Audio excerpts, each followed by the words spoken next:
Graças a Paz, igreja. Irmãos, vamos abrir a palavra do nosso Deus em Ageu, livro do profeta Ageu, capítulo 1, versículo 1 ao versículo 11, será o texto exposto nessa ocasião. Diz assim, irmãos, a santa palavra do nosso Deus, Ageu, capítulo 1, a partir do versículo 1 até o versículo 11. No ano do rei Dário, ou do rei Dario, no 6º mês, no primeiro dia do mês, veio a palavra do Senhor, por intermédio do profeta Ageu, a Zorobabel, filho de Salatiel, governador de Judá, e a Josué, filho de Zosadaque, o sumo sacerdote, dizendo: Assim fala o Senhor dos exércitos. Este povo diz: Não veio ainda o tempo em que a casa do Senhor deve ser edificada. Veio, pois, a palavra do Senhor por intermédio do profeta Ageu, dizendo: Acaso é tempo de habitardes vós em casas apaineladas, enquanto esta casa permanece em ruínas? Ora, pois, assim diz o Senhor dos exércitos: Considerai o vosso passado. Tendes semeado muito e recolhido pouco. Comeis, mas não chega para fartar-vos. Bebeis, mas não dá para saciar-vos. Vestir-vos, mas ninguém se aquece.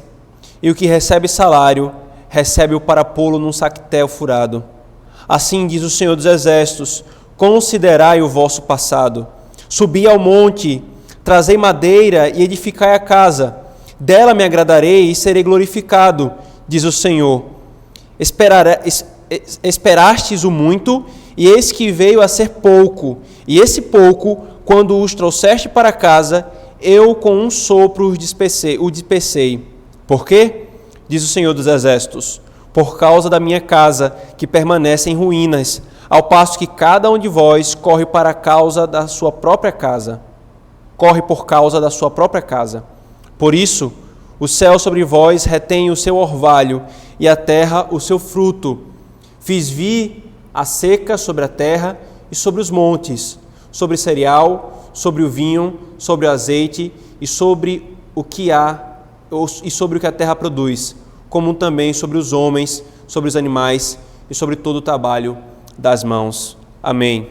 Vamos orar, irmãos, pedindo a bênção do Senhor sobre esse tempo que nós teremos de exposição da sua palavra. Oremos.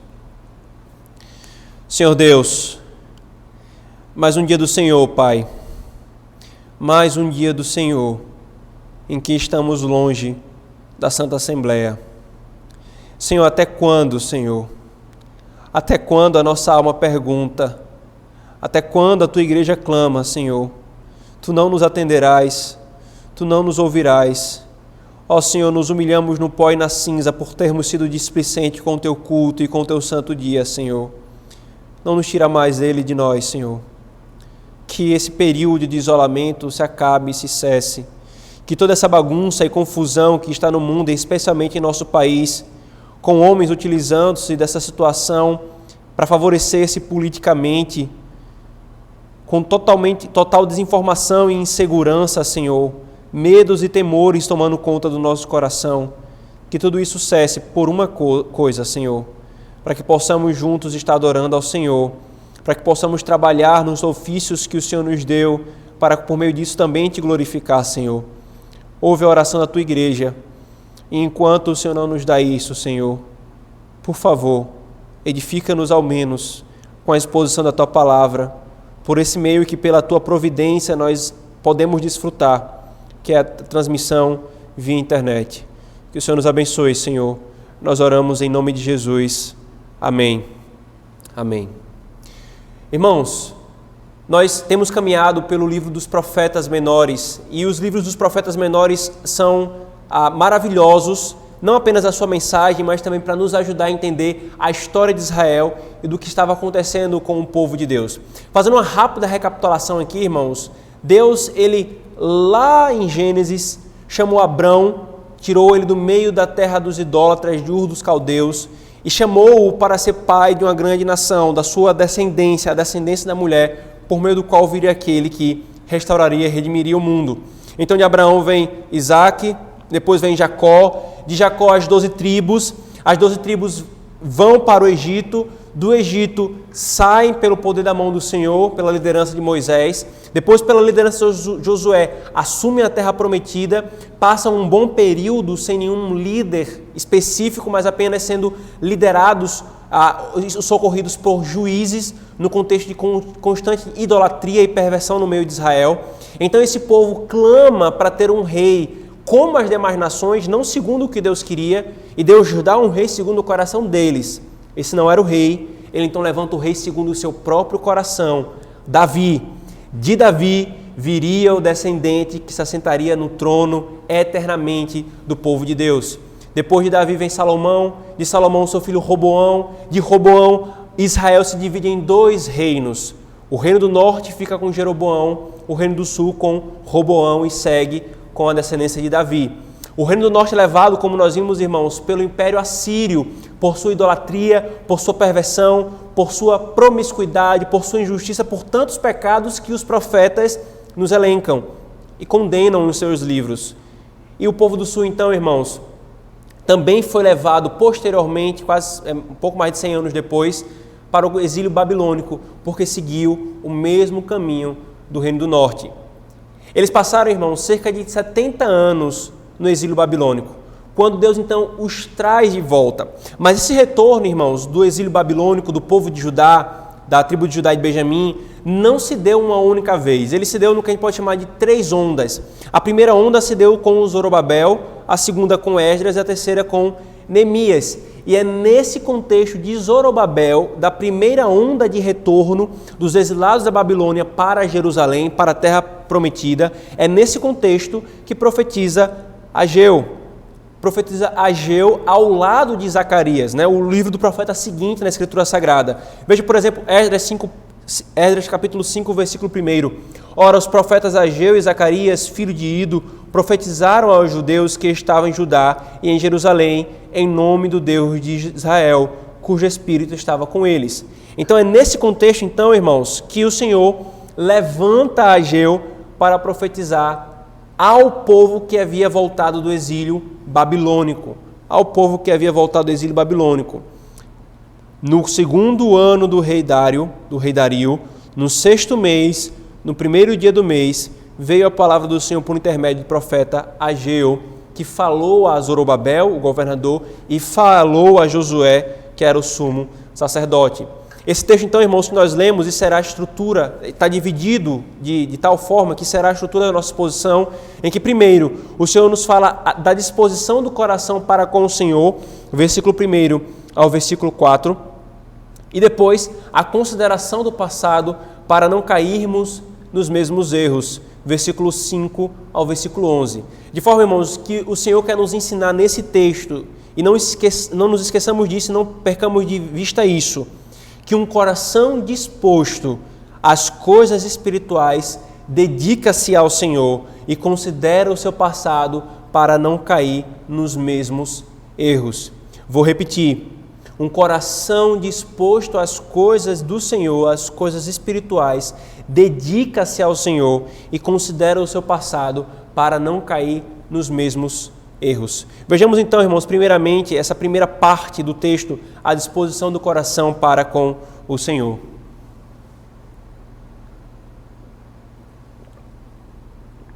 A profecia, irmãos, de Ageu, ela começa com uma acusação da parte do Senhor.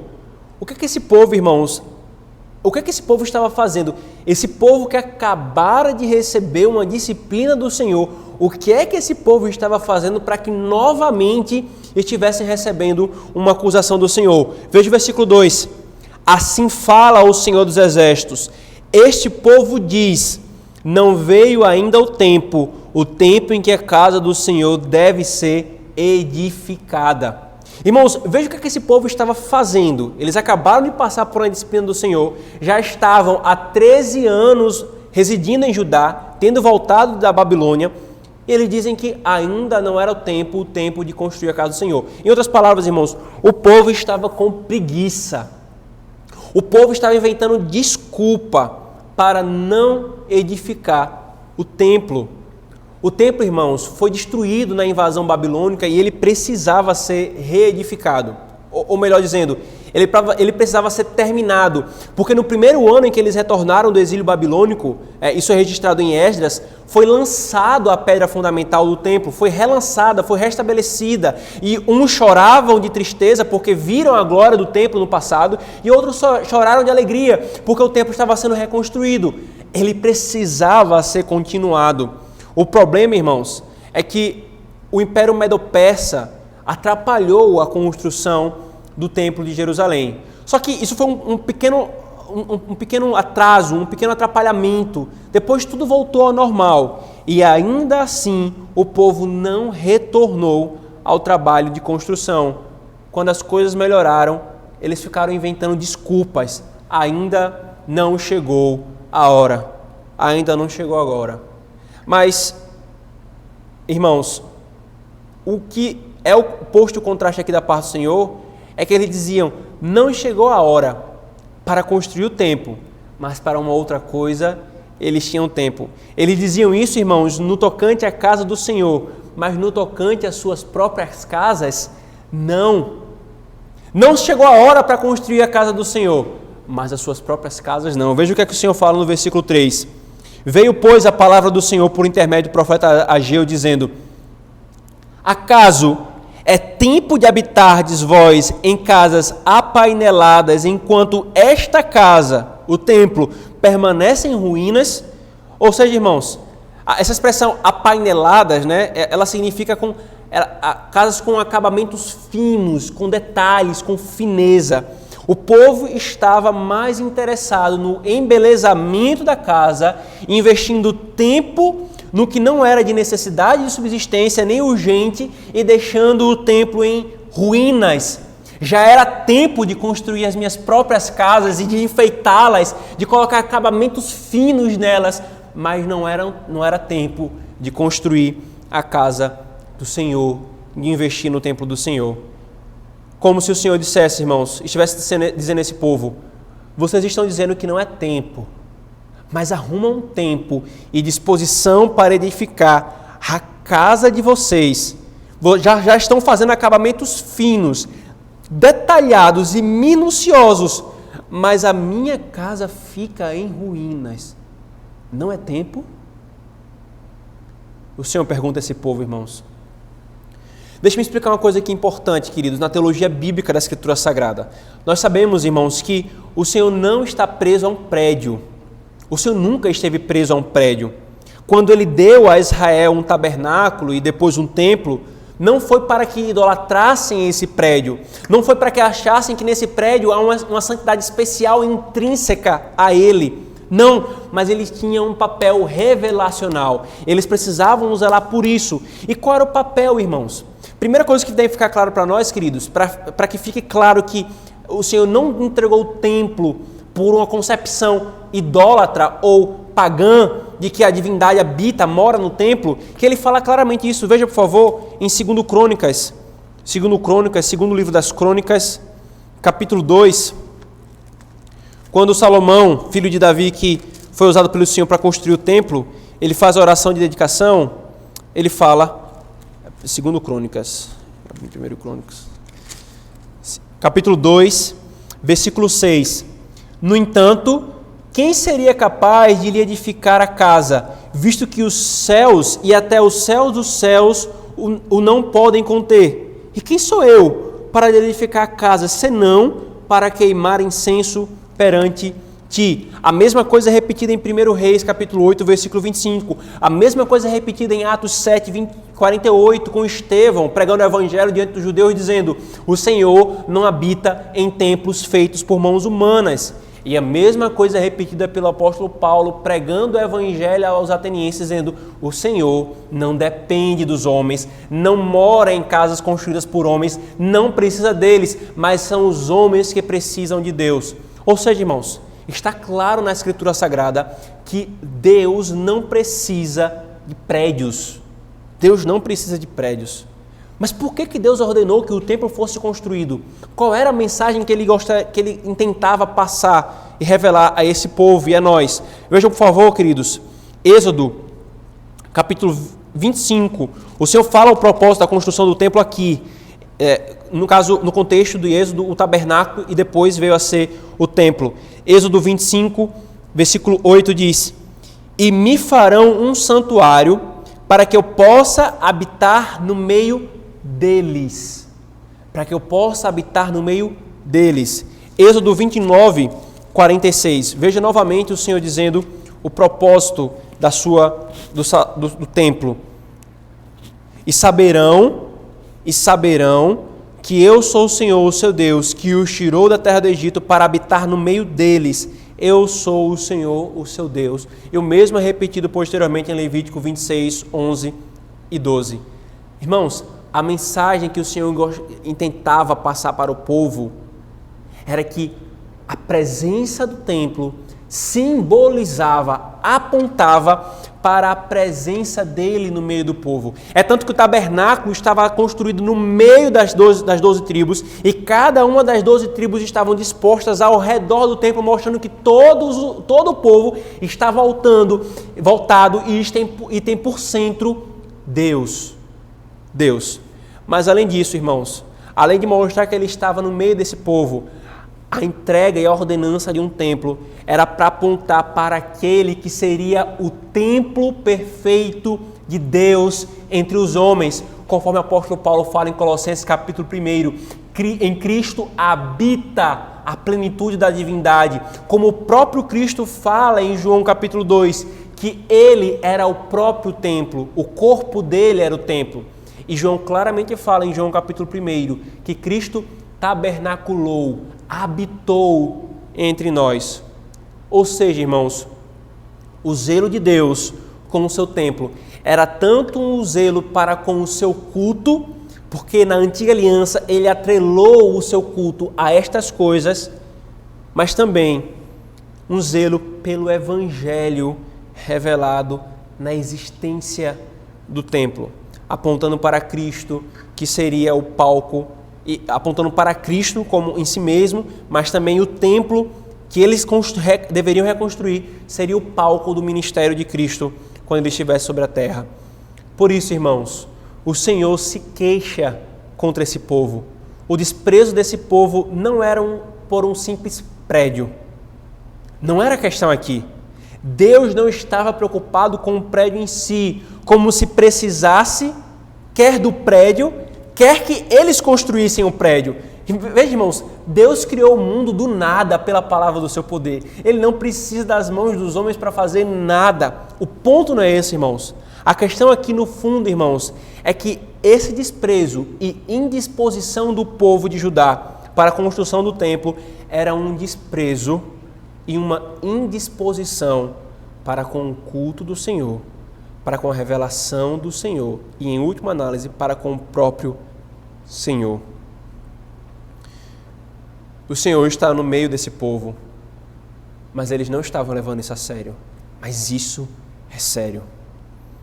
Se não bastasse, irmãos, o desprezo pelo desprezo, o pecado é aqui agravado exatamente pelo fato de despreza-se o Senhor, mas há forte interesse por suas próprias casas e finos acabamentos. Eles preferiam, irmãos, as conveniências e os feitos da vida temporal, enquanto o templo de Deus e seus corações permaneciam um deserto. Não é tempo para construir o templo do Senhor. Eu não tenho tempo para me dedicar ao Senhor, para viver a minha vida centrada a Ele, mas eu tenho um tempo para todas as outras coisas que eu quero nessa vida.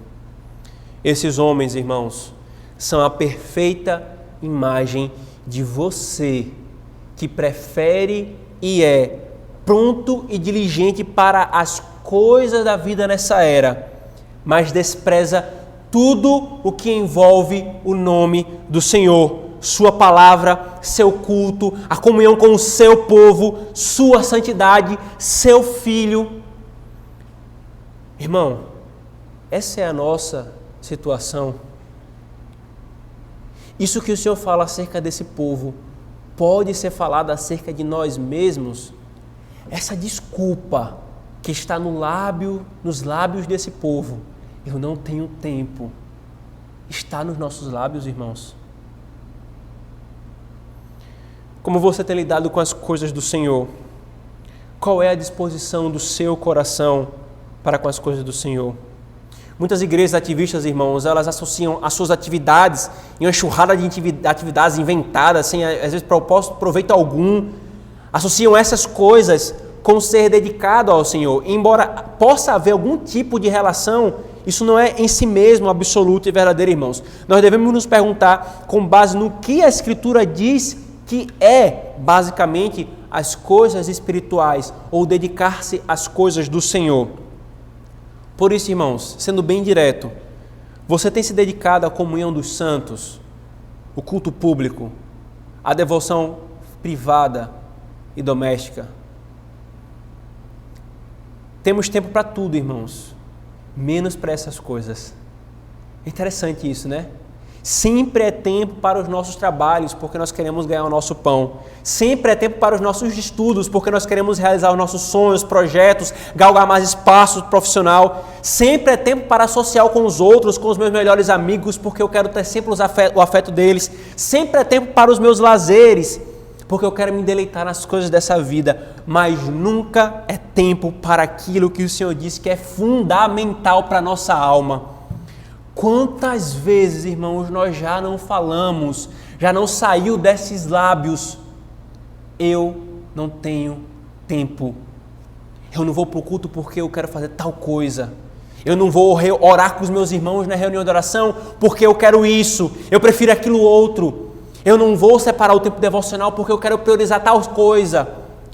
E assim, sempre não é tempo, como o povo de Judá, para o Senhor. Mas sempre é tempo para apainelar a minha casa. Obviamente, irmãos, obviamente que todas as coisas são lícitas. Obviamente, irmãos, que nós não somos monges, nós somos filhos de Deus. E tantas foram as vezes que já aqui nas exposições, nas aulas, nos discipulados, nós falamos para os irmãos que a nossa cosmovisão reformada vê que tudo o que nós fazemos, nós devemos fazer para o Senhor. Não há coisas espirituais e não espiritual, santa e profana. Tudo o que o crente faz, ele tem que fazer para a glória de Deus, para o Senhor. E fazendo isso, ele se dedica às coisas do Senhor. Mas a questão, irmãos, é que há sim coisas temporais que lidam com a nossa existência nessa vida e as coisas que apontam para a eternidade. Muitas delas estão sim envolvidas uma na outra, mas a questão aqui, irmãos, é clara. As coisas temporais são lícitas, elas não são ilícitas em si mesmas. Mas o ponto aqui, irmãos, o problema de tais coisas é quando elas são feitas ou priorizadas ou valorizadas em detrimento da outra, mostrando onde está o nosso coração. Onde está o nosso coração? As coisas que realmente afetam a nossa eternidade, irmãos. Esse sermão, queridos, esse texto foi estudado, esse sermão foi escrito e meditado antes da pandemia, bem antes, lá em janeiro, quando preparava os sermões para o acampamento, que seria exatamente o livro do profeta Ageu. Agora, irmãos, o Senhor nos tirou a comunhão dos santos. Nós não estamos mais nos vendo. Tirou-nos a reunião de oração. E por mais que nós façamos isso em videoconferência, meus irmãos, ainda não é o que deveria ser. Tirou-nos os cultos públicos. Não era tempo para essas coisas? Nós não tínhamos tempo em nossa agenda? Pois pronto, o Senhor nos tirou. E não apenas isso, irmãos. Muitos, o Senhor tirou também o sustento. Muitos, o Senhor também tirou a saúde. Nós não tínhamos tempo. Agora, diante de tudo isso, a pergunta é, irmãos, quando nós voltarmos, quando tudo isso passar, e queira o Senhor que isso passe logo, nós continuaremos desprezando tais coisas, não dando a devida atenção, enquanto nós fazemos acabamentos finos aos nossos próprios projetos de vida? Como você tem lidado com tais coisas? Qual é a disposição do seu coração? Então, irmãos, vem a segunda parte do texto, do versículo 5 ao versículo 11.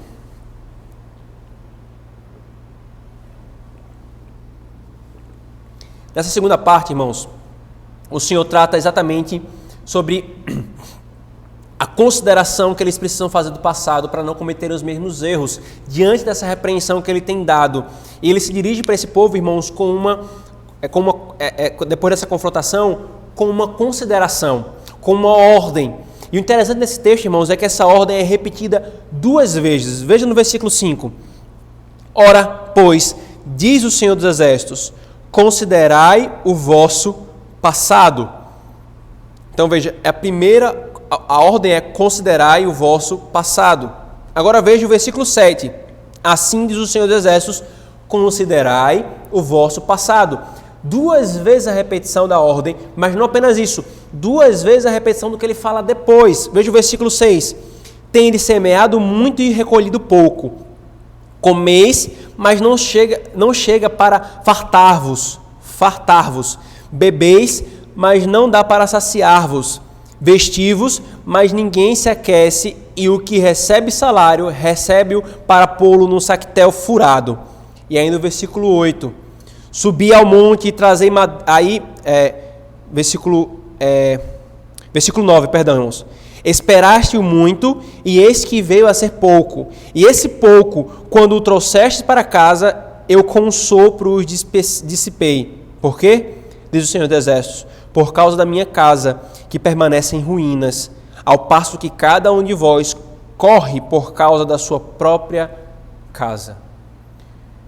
2 vezes a mesma ordenança repetida e a explicação igual. Considerai o vosso passado.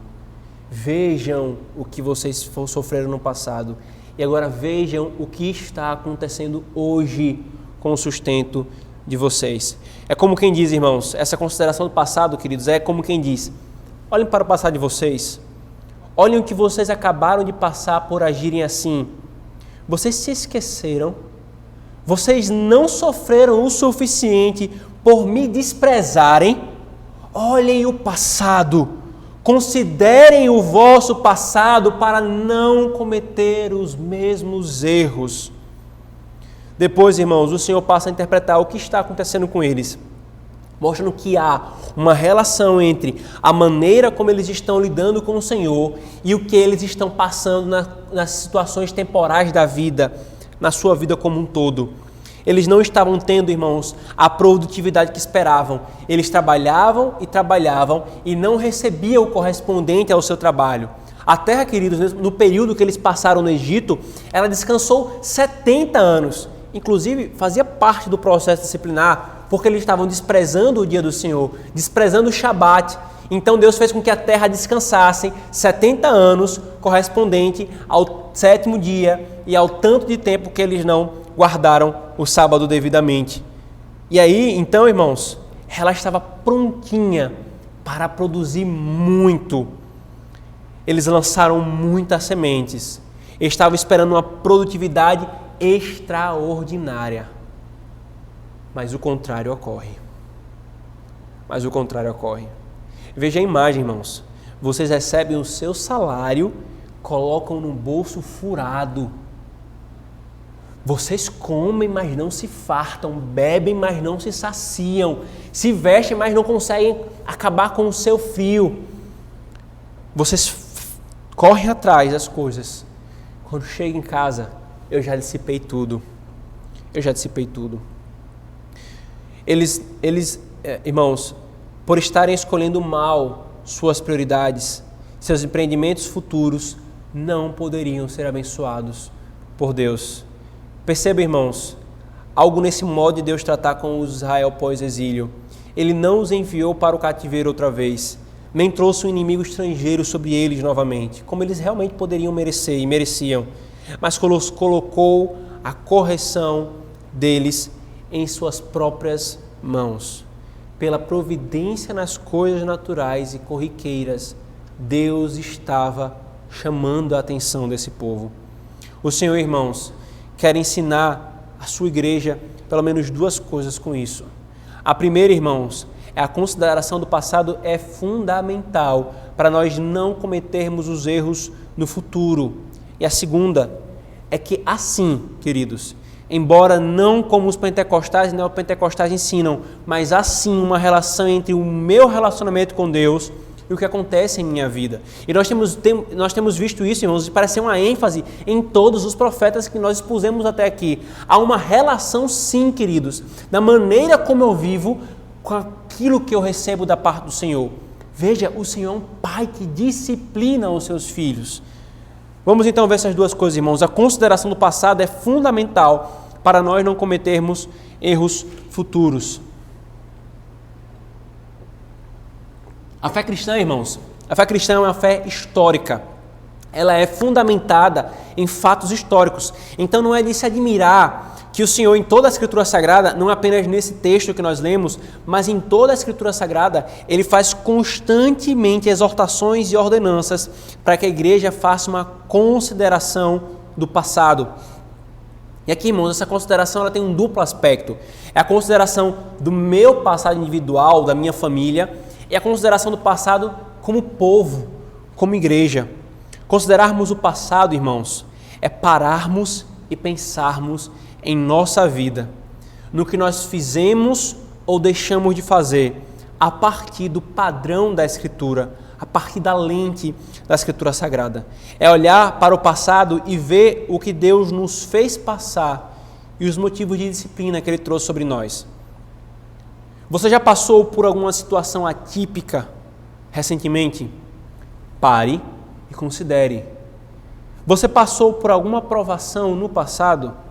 Pare e considere. O Senhor já te repreendeu de algum pecado, alguma decisão tomada erroneamente por perspectivas erradas? O padrão que o Senhor requer de nós é pare e considere.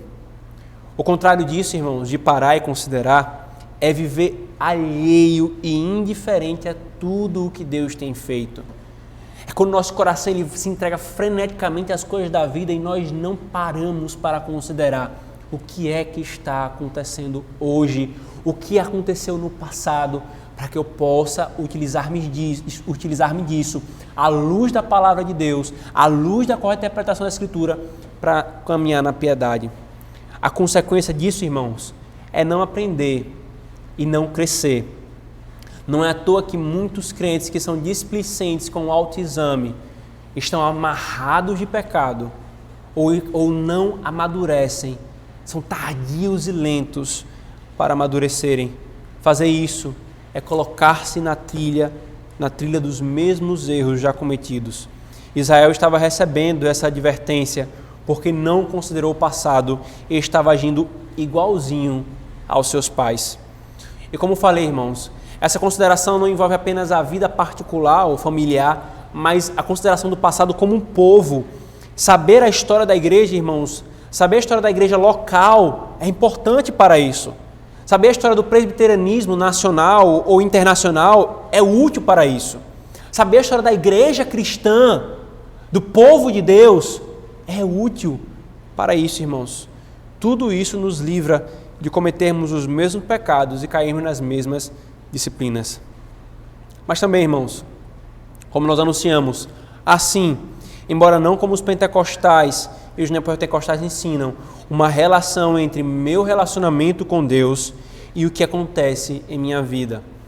Irmãos, Deus usou como argumento para o que Ele estava falando a situação presente que eles estavam vivendo. Eles não estavam prosperando no sentido correto da palavra, no sentido básico da palavra. Deus estava ensinando para eles, sim, a maneira como vocês lidam comigo está ligado à maneira com o que vocês passam. A disciplina do Senhor, irmãos, é proporcional e relacionado ao pecado. Vocês me desprezam por seus interesses próprios, pois farei com que seus interesses próprios fracassem. Você me despreza porque você está investindo na sua carreira, pois eu farei que a sua carreira não decole como você espera que faça. Você me despreza por causa dos seus estudos, pois eu farei que os seus estudos não prosperem por causa do seu desprezo para comigo. Irmãos, isso é a disciplina do Senhor, queridos, porque do contrário, desprezando o Senhor e prosperando em tudo, nós vamos cada vez mais caminhar para a perdição sem considerar o passado. Como Matthew Henry falou, eles não tinham consciência da causa do juízo e do motivo da controvérsia de Deus com eles. Eles não viam ou não queriam ver e reconhecer que foi por terem adiado a edificação do templo que estava sob estes sinais evidentes do desagrado de Deus. Eu já falei para os irmãos inúmeras vezes quão terrível é a visão pentecostal e neopentecostal da prosperidade e de vitória. De tudo é interpretado e que você está em pecado e se desconsidera qualquer outro aspecto das provações. Isso, irmãos, é uma visão não bíblica e imatura, bem como uma visão esfacelada das provações. Deus não envia provações apenas porque estamos em pecado para nos disciplinar. Deus envia as provações também, irmãos, para nos fazer amadurecer. Não é necessariamente um pecado que está sendo cometido, mas simplesmente Ele quer que nós aprendamos mais uma coisa, que cresçamos, que fortaleçamos a nossa fé, etc. Os pentecostais e neopentecostais parecem mais com os amigos de Jó. Os amigos de Jó, que necessária e indubitavelmente estaria em pecado para estar passando o que ele estava passando, quando é dito na Escritura Sagrada que Jó era um homem piedoso. Deus apenas queria que Jó amadurecesse. Entretanto, irmãos, Deus nos ensina na Escritura que nem sempre as coisas ruins que acontecem estão associadas a algum pecado específico. Por exemplo, vamos ver alguns textos agora. João, capítulo 9, versículo 1 a 3.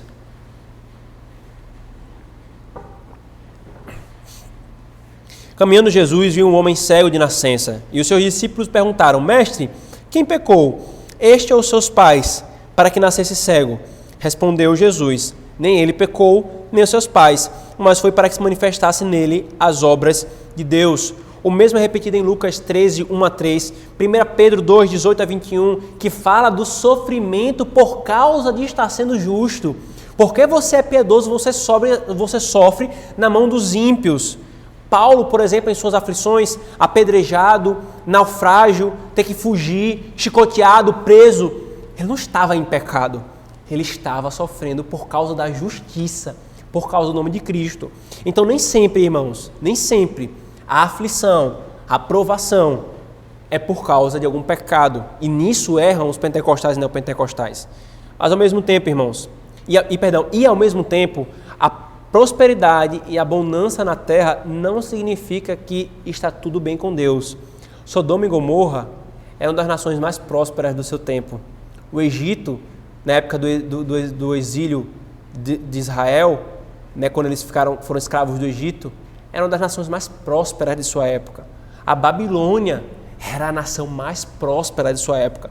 Salomão, mesmo tendo começado piedosamente, em sua idolatria e impiedade, ainda continuou sendo a nação próspera. Porém, irmãos, ao mesmo tempo, o Senhor nos ensina que é possível sim, uma coisa está ligada à outra.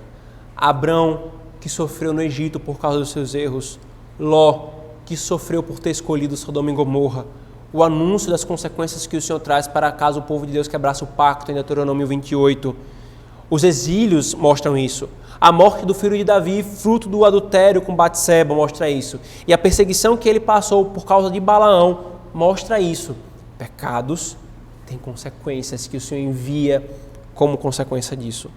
O que nos resta então, irmãos, diante de tudo isso, não é um padrão taxativo, normativo e inflexível de averiguação, mas é ponderar profundamente, considerai o vosso passado. Ponderar profundamente sobre o que acontece e o meu coração e o contexto que eu estou passando. Será que o Senhor está me disciplinando por algo? Tem algum pecado que eu estou guardando em meu coração? Se nós não fizermos isso, irmãos, nós não tiraremos proveito das provações. Se a tua consciência te acusa de algum pecado, ou falta, ou negligência, não a negligencie. Continue a investigar. Faça o que o Senhor está ordenando que esse povo deveria ter feito. Pode ser que Deus está só dando uma ocasião para você crescer. Pode ser que Deus está só nos ensinando algo a mais, sem ser uma disciplina, sem ser uma vara corretora. Mas pode ser que Ele esteja te disciplinando, mostrando a você que há algo de errado. E para lhe ajudar nessa investigação, Conte com os pastores e presbíteros e irmãos mais maduros na fé, que lhe ajude a considerar o seu passado, conforme o Senhor está mandando para essa nação. Em suma, irmãos, se Deus tem nos frustrado em assuntos temporais e nos deparado com aflições, e o mínimo que nós devemos fazer para ser eufêmico é parar e considerar o nosso caminho. Pode ser que Ele esteja querendo chamar a nossa atenção para um pecado ou a condição da nossa vida espiritual. Sabe qual é o objetivo de tudo isso, irmãos? Veja o versículo 8. Subi ao monte, trazei madeira, edificai a casa, dela me agradarei e serei glorificado, diz o Senhor. O objetivo de tudo isso, irmãos, é mudança, obediência e, no final de tudo, a glória para o Senhor. O objetivo de Deus em todas as suas repreensões, irmãos, desse púlpito, em todas as suas providências de disciplina, irmãos, todas as suas ordenanças e confrontações da sua palavra, queridos, é isso: mudança, obediência e sua glória. Agora preste atenção também numa coisa perigosa aqui, querido. Não busque a Deus querendo barganhar, isto é, não preocupado com o seu coração ser tratado e seu pecado mortificado, mas preocupado em se livrar-se da situação e ter bonança. Isso é odioso diante de Deus. É exatamente isso que muitos fazem quando procuram as igrejas dos falsos profetas, das igrejas neopentecostais. Querem barganhar com Deus. Minha vida está um caco, está uma desgraça. É porque eu não estou buscando a Deus. Eu vou lá fingir que estou buscando para ver se eu consigo alguma coisa de Deus. Quantos não são que fazem exatamente isso? O ponto não é esse, irmãos. O ponto é: considerai o vosso passado. Considerai o seu coração. Um coração disposto às coisas espirituais dedica-se ao Senhor e considera o seu passado para não cair nos mesmos erros. Qual é a disposição do nosso coração para com as coisas do Senhor, irmãos? Você tem considerado o seu passado, seus erros cometidos, as disciplinas que o Senhor já lhes enviou para amadurecer e não cair nos mesmos erros? Ou tem vivido a vida de uma forma alheia a tudo isso? Que seja sempre tempo para o Senhor e que sempre consideremos o nosso passado. Amém. Vamos orar, irmãos. Senhor, Deus bendito, obrigado por essa Tua palavra, Senhor, porque o Senhor não nos deixa soltos nem perdidos, Pai. O Senhor nos mostra o caminho que o Senhor quer que nós sigamos. O Senhor não nos abandona aos nossos próprios interesses, mas o Senhor nos chama a atenção, Pai. Obrigado por esse cuidado paternal. Obrigado porque o Senhor é o nosso Pai que está nos céus. Nós oramos em nome de Jesus. Amém.